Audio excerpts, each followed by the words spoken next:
Usually on this channel, I dig deep into the forgotten heroes, and sometimes even the D-listers you've never heard of. But today I'm trying something a little different. Welcome to the first episode of a possibly new series I'm calling OneShots. The idea here is simple. These are shorter, quicker videos that allow me to cover characters who aren't exactly forgotten, but have wild, specific stories that I really just want to talk about. It's a way for me to get more content out to you guys and to cover the fun stuff that doesn't quite fit into my usual long-form content. So, to kick off our first one-shot, let's talk about a guy you definitely know, Moon Knight, and the time he did something everyone seems to forget. There's a specific moment in Marvel history where Moon Knight, a guy with no superpowers, just gadgets and mental illness, literally catches Thor's hammer in midair. He doesn't dodge it, he doesn't deflect it, he stops it cold. And when Thor screams, "You cannot stop Uru," Moon Knight looks him dead in the eye and delivers what might be one of the coldest lines in comic book history. It's made of Uru, and Uru is essentially moon rock. Today we're breaking down the Age of Khonshu, the weirdest, wildest storyline where Moon Knight didn't just join the Avengers, he hunted them for sport. So, how do we get here? It starts with Khonshu. We know him as the moon god, but we need to understand what he is. He's the Egyptian god of the moon, vengeance, and travelers. He is fickle, demanding, and often portrayed as manipulative. In this run, starting in Avengers Volume 8, number 33, he's terrified, and for good reason. Khonshu has a vision of the future where Mephisto, who is Marvel's devil, the cosmic dealmaker and harbinger of chaos, conquers all of creation.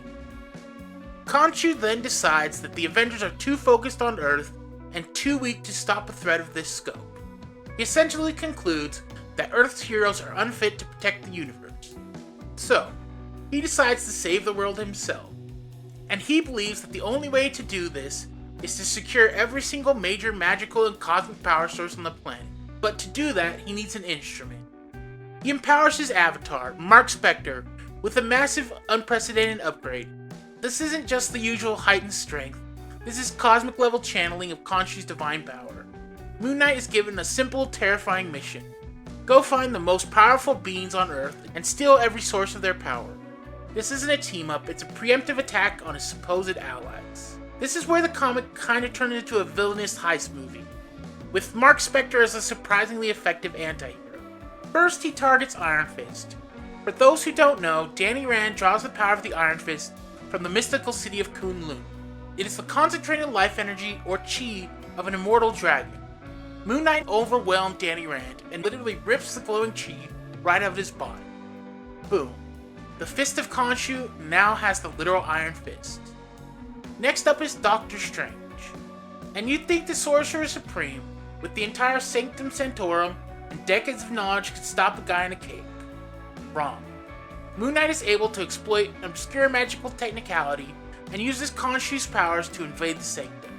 He steals the powerful Eye of Agamotto, which is the physical manifestation of the Sorcerer Supreme's most potent clairvoyance and mystical defense.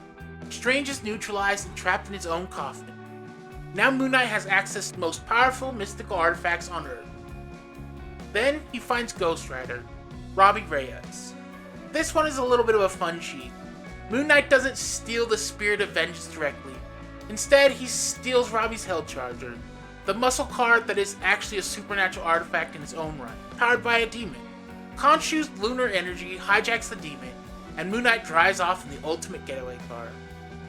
And finally, the big one, Thor. This brings us back to that Moonrock moment. Thor is the final, toughest obstacle. Mjolnir is notoriously unmovable, and it can only be lifted by one who is worthy. But Khonshu reveals a deep-cut comic fact. Mjolnir is made of Uru, which comes from the first moon of existence. Khonshu is the god of the moon, which grants him dominion over Uru.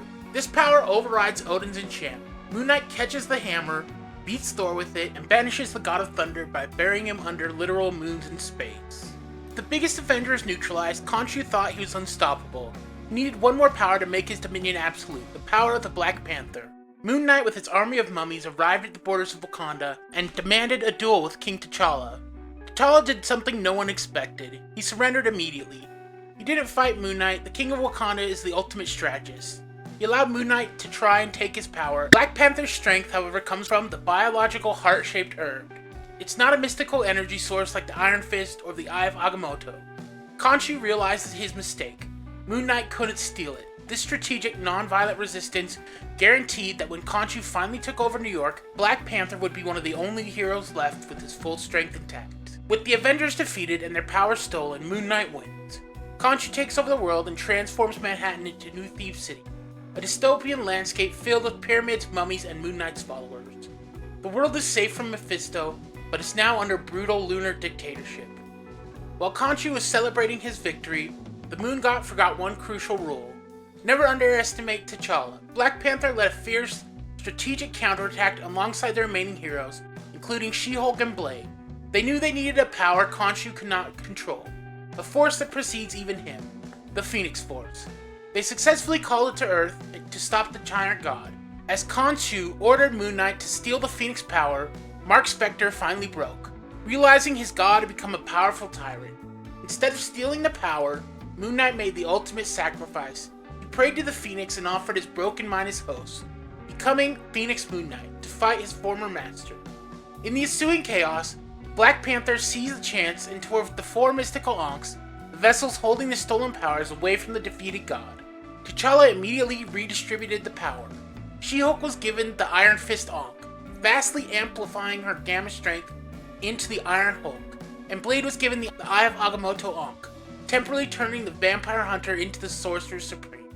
This newly empowered team finally had the force they needed to take down Khonshu's remaining army. For a brief, glorious moment, we get Phoenix Moon Knight, who uses the cosmic power to turn on Khonshu, beats the sense back into him, and saves the world from his own misguided god. In the end, Moon Knight gives the Phoenix power back. Khonshu is imprisoned, and Mark Spector returns to being a street-level hero, protecting his block. But the Age of Khonshu proves something important. Moon Knight isn't just Marvel's Batman. He's a cosmic wildcard. He's probably one of the only few guys crazy enough to steal a god's hammer and drive a demon's car just to prove a point. If you enjoyed this first one-shot and like this new format of quicker, high-impact lore videos, please do me a huge favor and hit that like button and make sure you're subscribed. It really helps me know if I should keep making these shorter videos. Let me know in the comments who should be our next one-shot. Maybe the time Deadpool killed the whole universe, or even the secret history of Booster Gold. And finally, if you want to go the extra mile and help me keep the lights on and the comics coming, consider buying me a coffee over on Ko-fi. The link is right down in the description. Thanks so much for watching, and as always, I'll catch you in the next one.